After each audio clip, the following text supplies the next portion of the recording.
This is Countdown to Outbound. I'm Mark Hunter, the sales hunter, your host for this podcast. What is Countdown to Outbound? It's where we talk to the speakers, the presenters who are speaking out outbound, the only conference dedicated to pipeline productivity and prospecting. Today's guest, Bernadette McClelland. We'll get her on here in just a moment. We're going to talk storytelling. Let's roll the video and get Bernadette.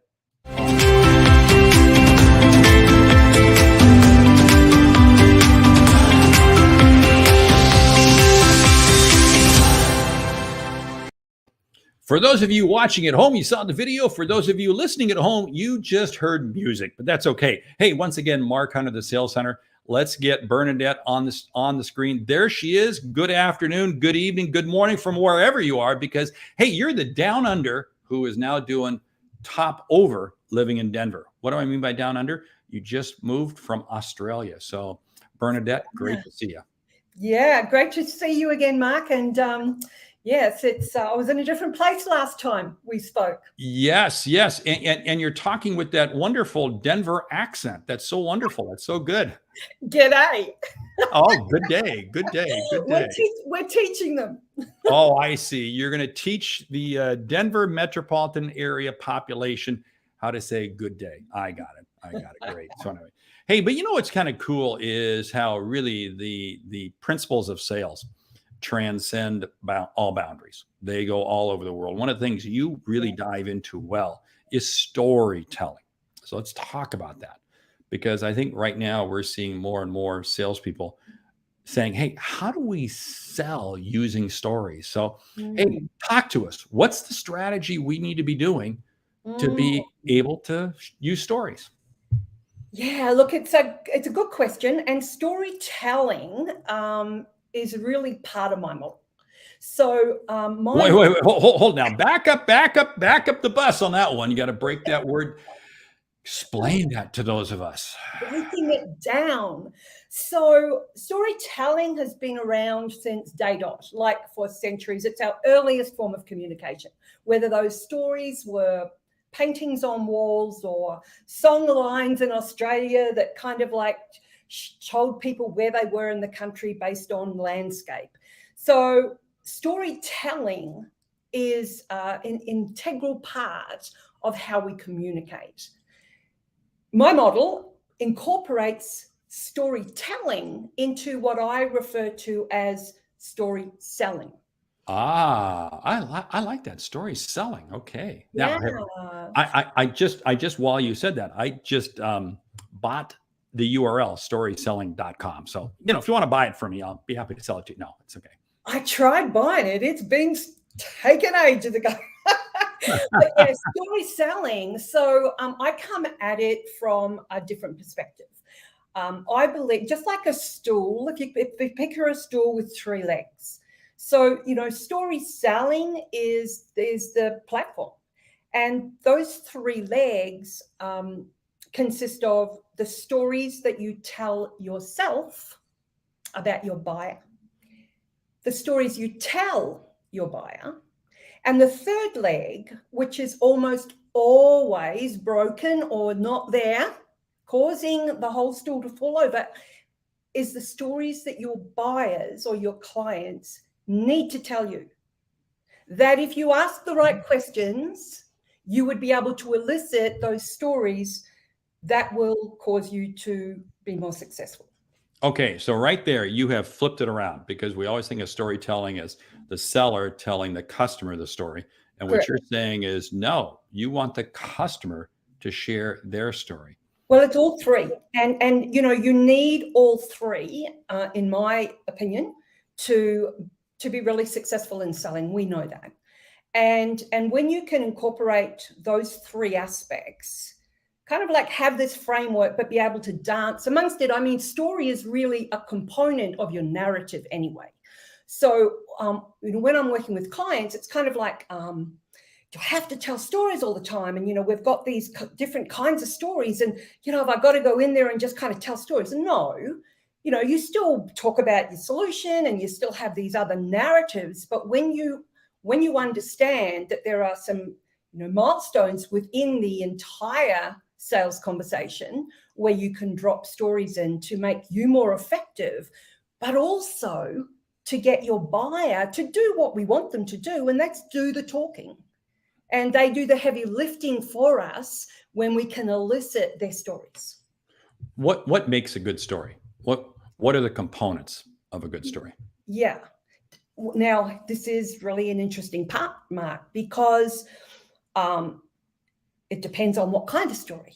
And so, throughout the sales conversation, we have the ability to tell and look for different kinds of stories. So, when we meet somebody for the first time, we connect with them. We have, a connection. And you can call it a pitch if you want, an elevator pitch, whatever it is that you want. But ultimately, there's a story component in there. And so for any story to be worth its weight, you need to actually have identify a point in time. You need to identify a place.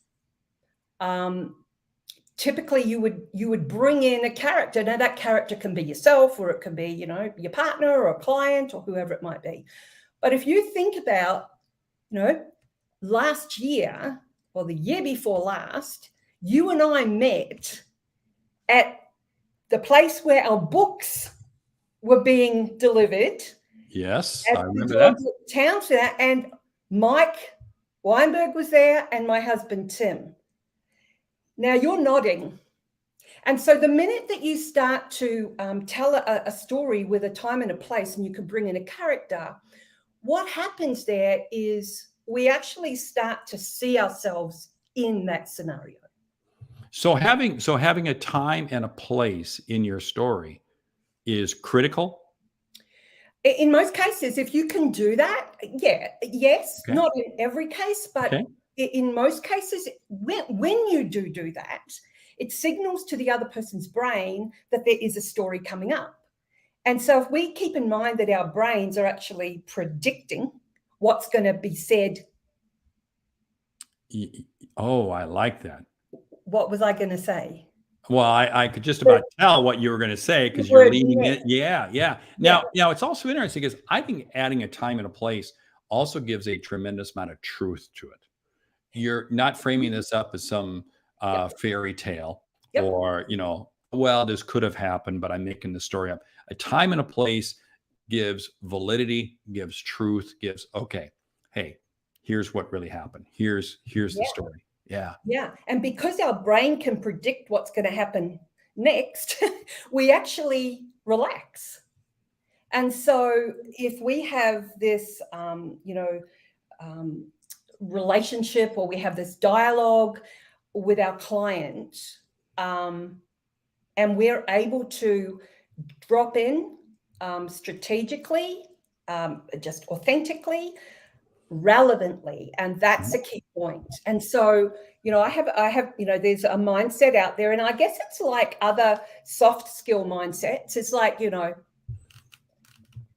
we have to go out and start telling stories and whatever? Those stories, whatever it is, the story that you're telling needs to have a business point to it. So yes, there's a huge difference between somebody going out there and just waffling on and kind of hanging around for ages talking about the football or the weather or whatever it might be. But there's got to be a business point to your story. Okay. Now, can a story go on too long? Can a story, in other words, I've heard people say, oh, that's a great story, but it's way too long. You got to condense. And I've had other people say, if you got the customer engaged, keep going. What's the magic formula for? There is, and that's a really good question. Actually, I haven't had anybody ask me that. Yes, a story can go on too long. A typical really good business story, you're probably looking at between 2 to 4 minutes, like 2, 3, round about the 2 to 3 minutes is ideally. When we run our story competitions, we're looking for the 2 to 3 minute mark. Too long and people start to turn off, and too short, well, you kind of haven't connected. So if you're telling a story, and this kind of going back to what you were saying before, a story, a narrative is a series of events that happen. Mm-hmm. So this happened and that happened and that happened and that happened. Now, that those events are what can go on too long. And they go on too long because there's no business point. But if you can have like a couple of 2 or 3 events that happened, and then you wrap it up with a business point, then that's gold. Okay. So it's okay. Now, is there a better time to use a story? And I'll give you a second part to the question. Can you tell too many stories in a sales call? Well, logic says yes, you can. And I think that comes back to what is your intention for the call? What is your purpose for telling the story? What type of stories are you telling? That's another thing too. Like, let's just say, for example, typically we talk about case studies, and you'll drop a scenario into your conversation about another client you worked with. How many of those do you want to tell? Yeah. Okay. Right. Yeah. I mean, you just don't want to get too wrapped up in that. Because I've always felt in a typical sales call, I might tell 1 or 2 brief stories, and that's really about it. Now, it's interesting because I do a lot of work with SaaS companies, and I was listening to a SaaS call. This goes back a couple of weeks ago, where the gentleman, terrific account manager, had almost a 50-minute call with a potential customer. And he must have told 4 or 5 stories in the course of that 45-minute call.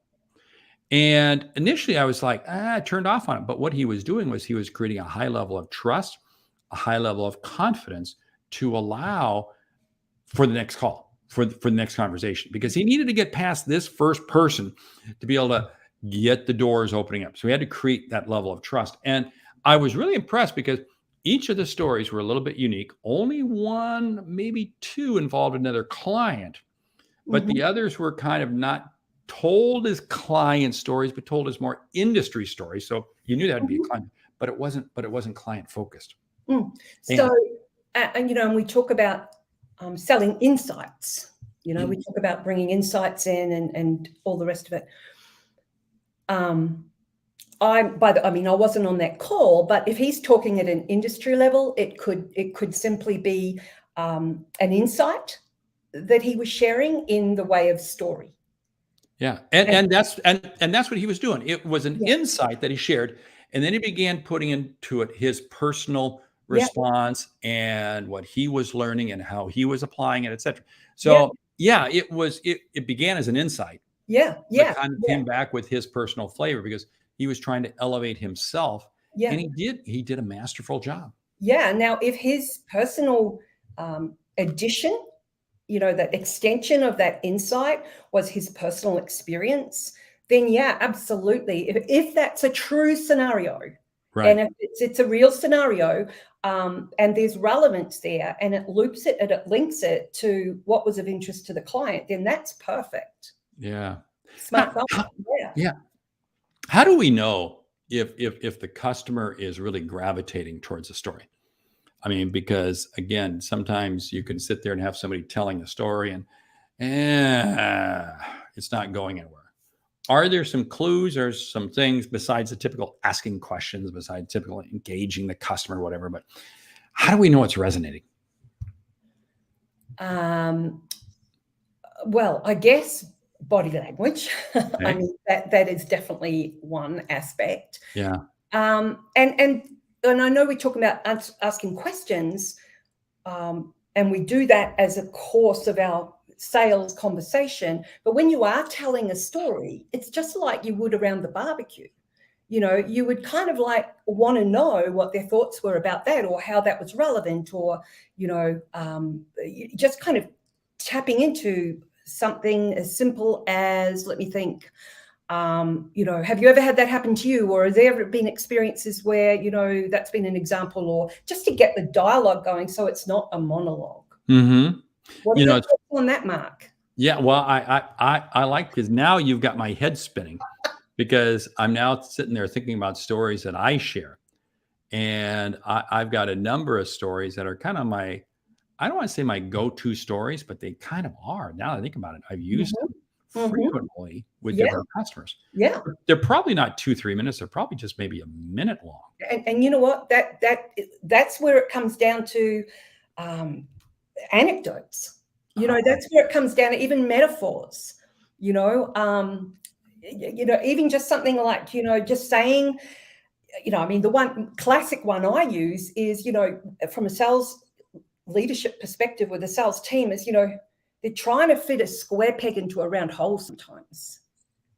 And I mean, you're nodding at that, so you know exactly what I mean. But it's a metaphor, and it's a tiny, tiny little story. Well, now this is interesting because my feeling is square peg in a round hole. And then if I were to use that, I would then go in and begin sharing a little story. Yeah. What we tried to do was this customer thought they could buy this system to solve this problem. They installed it and it clearly didn't work. You see, it was the square peg in a round hole. Yeah. Or we're trying to join the dots. It's just all these little things that what they do is they're visual. And so we think, we process data that's coming at us predominantly visually. And so we make pictures up in our minds, and we see ourselves in scenarios. So if you're able to bring in kind of like we still need data, and we still need statistics and metrics. Absolutely, we need those. But if you can intersperse those with relevant story, it just makes your case so much stronger. Yeah. Okay. So I got to ask you, what's a good story that you share? Oh, I'm gonna put you on the spot right here. Yeah. So it depends on what kind of story, and there are a number of stories. And so depending on who I meet, the scenario about how I've come to be in sales, how I am here today, and I am such a firm believer that relevant story, is the most effective way, and being able to elicit your client stories is the most effective way to win business. Now, it was a few years ago, and I was working for Xerox in Melbourne, and I was sales coordinator at the time, and I applied for the sales trainee role. And 3 times they told me that I didn't have what it took to go into sales, that I was too nice and not aggressive enough. Now, for anyone who knows me, knows that being told that you can't do something's like a red rag to a bull. So I marched down the long hallway between the sales floor and the leadership team, knocked on the managing director's door, and there he is sitting behind his big mahogany table, his big brown chair, twirling his handlebar moustache, and he says, "What do you want?" I walked in, didn't even bother sitting down, and I challenged him. Threw in some stories or some examples. He pushed his chair back. He said, "You've got the job." Now, 20 years later, I left that company as one of the senior salespeople, one of the senior specialists. And how I managed to do that was realizing that from a psychological perspective, my buyers gravitated towards me and my business because I was able to bring story into the equation. And so when we want to stand out, when we want to create some kind of differentiation in that sea of sameness, how do we do it outside of talking about our product all the time?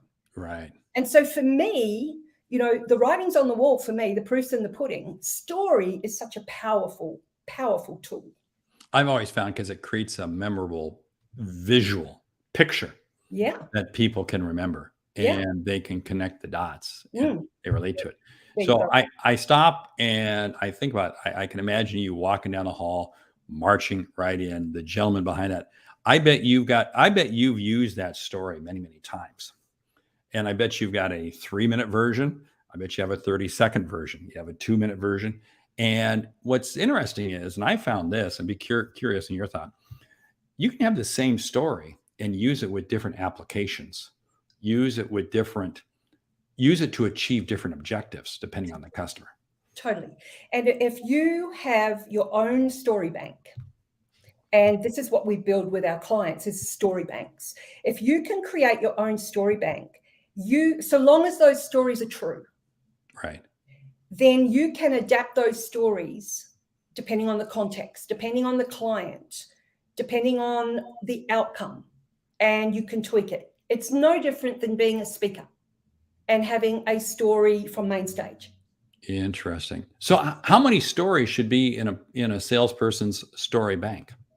Well, and this I'll be I think I'll be sharing, I might let the cat out of the bag at Outbound, but there are some key stories that salespeople, once they, it's really interesting. Technical salespeople are like this when it comes to story because they're so data driven, they're so logic. But you know what? They kind of balk at that whole emotion, bringing emotion in, and they kind of think that they've got to be emotional. Yeah. That's not the case. When you have a framework, a process, a system, and you dance amongst it, they become one of the best storytellers of all because we've all got stories inside us. And so if we are going back to your question, if you are able to connect with somebody with a really strong connection story, if you're able to not just trot out case studies, because if you think of a case study, and this is what I've gone and done, changed my case studies to become success stories, because a case study is all about, I worked with customer A, B, and C. And when we worked together, this is what they did. It's still all about me. So how do you turn that around and make it all about the client being the hero? So that's another one. There's when you're given an objection, what do most salespeople do? They'll do one of two things. They'll either say, oh yeah, okay, and just kind of disappear into the ether, or they will try to justify and they'll try to defend, and that's sales lost as well. So how do you react or respond to an objection, which is really a story that your buyer's telling themselves about you, your product, or your market? I love it. Hey, you know what? We're going to have to hang it up right here because unfortunately we're at that limit of time. So you're leaving people hanging with this story, but this is great. Yes, Outbound. Yeah, well, I know that's the thing. It to be continued at Outbound, which is going to be great to have you back again this year. You're going to be talking about storytelling. Now, if people want to get registered and find out more about Outbound, they go to outboundconference.com. Yeah. And because it's coming up in September 22. But hey, if people want to get in touch with you now, what's the best way for people to get in touch with you? LinkedIn, Bernadette McClelland, LinkedIn, and my website, bernadettemcclelland.com. And look, there's a Facebook page as well called The Story Seller from Down Under. Oh, I like that. I like that. So, hey, Bernadette McClelland is who we've been talking to on Countdown to Outbound. My name is Mark Hunter. I want to see you at Outbound. Bernadette's going to be there. Every episode of Countdown to Outbound podcast has another one of the presenters, another one of the speakers, Jeb Blunt, Anthony Iannarino, Victor Antonio, Bernadette McClelland, Meredith Elliott Powell. The list goes on and on and on. We hope to see you in September. Well, I know I'll see you because I'm looking right at you, but hope to see everyone else there. So Bernadette, thank you for being on this week's episode of Countdown to Outbound. Thanks so much.